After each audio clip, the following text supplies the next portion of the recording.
I think that it is imperative the Democratic Party wake up and get past their dislike of Donald Trump, the President Trump, and their feelings of international conflicts going on. This is about national security. This is about what is possible in the Middle East. This is about being a good neighbor, good partner to the Gulf states and what their aspirations are.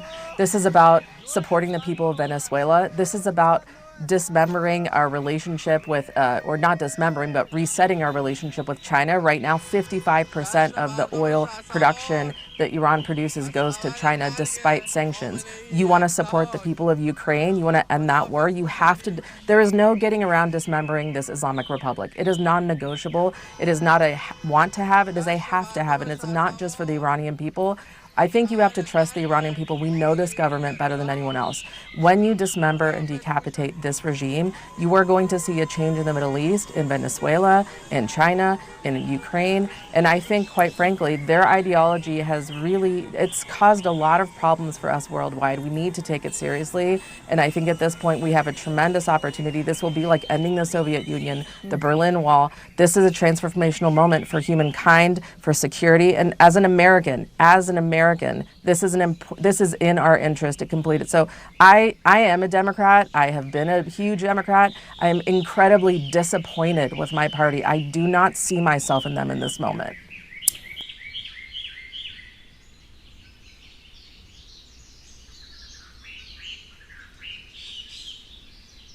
Going to see to that. Yeah. And Rob, the other thing as Treasury who carries out the sanctions, we can see is we are now seeing the rats fleeing the ship, because we can see millions, tens of millions of dollars being wired out of the country, snuck out of the country by the Iranian leadership. So they are abandoning ship, and we are seeing it come into banks and financial institutions all over the world. And what we do at Treasury is we follow the money, whether it is through the typical banking system or through digital assets. We are going to trace these assets, and they will not be able to keep them. Yeah, you'll freeze those. This message is for all of those out there who have become the so-called Iran experts now. This is for Tucker Carlson's, Ana Kasparian, Cenk Uygur, who all of a sudden you think you know everything. You actually know nothing. You actually speak completely as an ignorant fools. Did you grow up in Iran during the Shah? No, I did. And so did many others. Did you grow up in Iran after the revolution, when this Islamic totalitarian regime took over, and live under that regime for almost a decade? No, I did. I lived there till 1986. Did you have your dad get jailed because he refused to go with political corruption and religious persecution? No, I did. Did you have your mom get shot because she stuck her head out of the window without the hijab and almost got shot? No, I did. There are countless other Iranians, patriots, who have experienced the same thing. We lived through before and after. We know what it happens. And for you to all be blabbing your mouth, thinking what is right for Iran, you know nothing. It's not Israel, it's not the United States who's pushing for regime change.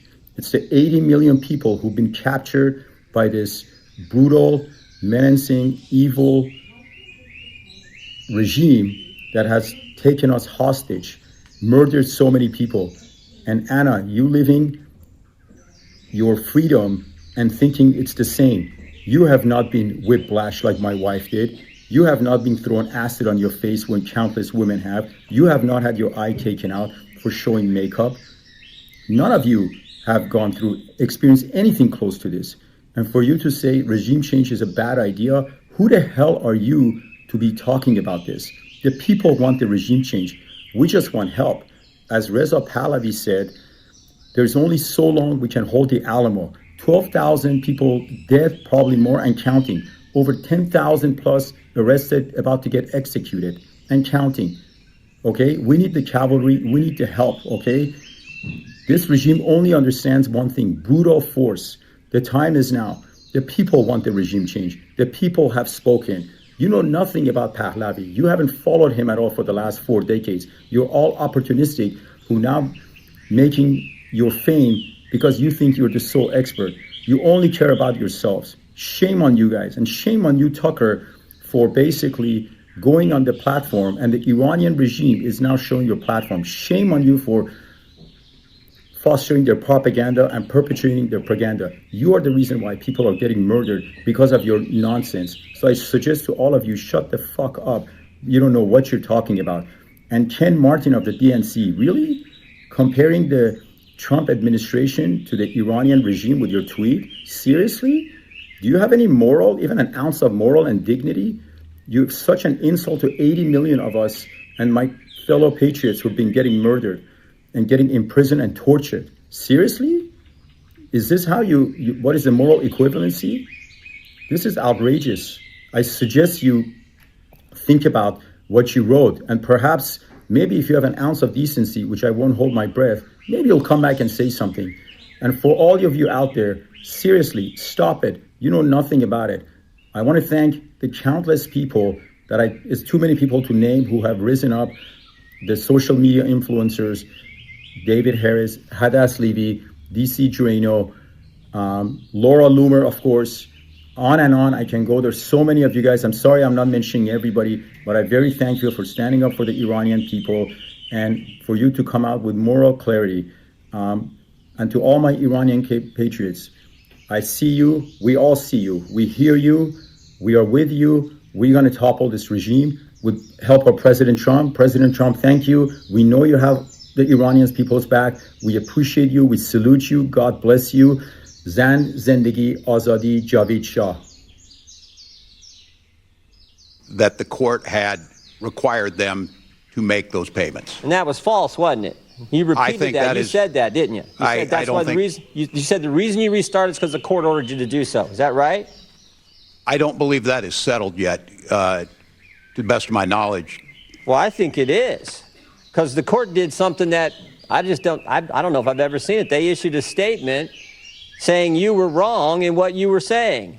This is from the court. It says, Feeding Our Future versus Minnesota Department of Education, correcting reports and statements by Governor Tim Walz concerning orders issued by the court.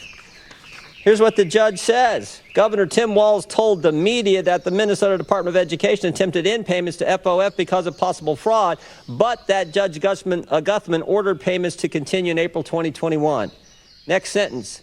That is false. So you said something that wasn't true. He further states this, Judge Guthman, the court says this, Judge Guthman never ordered the Department of Education to resume payments to Feeding Our Future in April 2021 or at any other time. So I want to know, why didn't you tell the truth?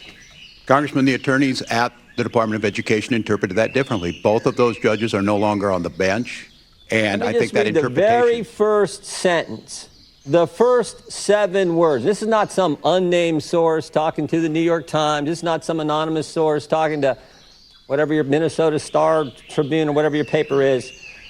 This is the court speaking. First sentence, first 7 words. Due to inaccurate statements by the governor, Ramsey County District Court judge has issued and authorized this following news release. That's pretty straightforward. So the court's lying? I can't tell you, Congressman, but the interpretation... Well, somebody's lying. Somebody's lying, because you can't say the court ordered you to restart the payments, and then the court says we didn't order you to restart the payments. So either you're lying or the court's lying. And I'm just asking you, which one is it?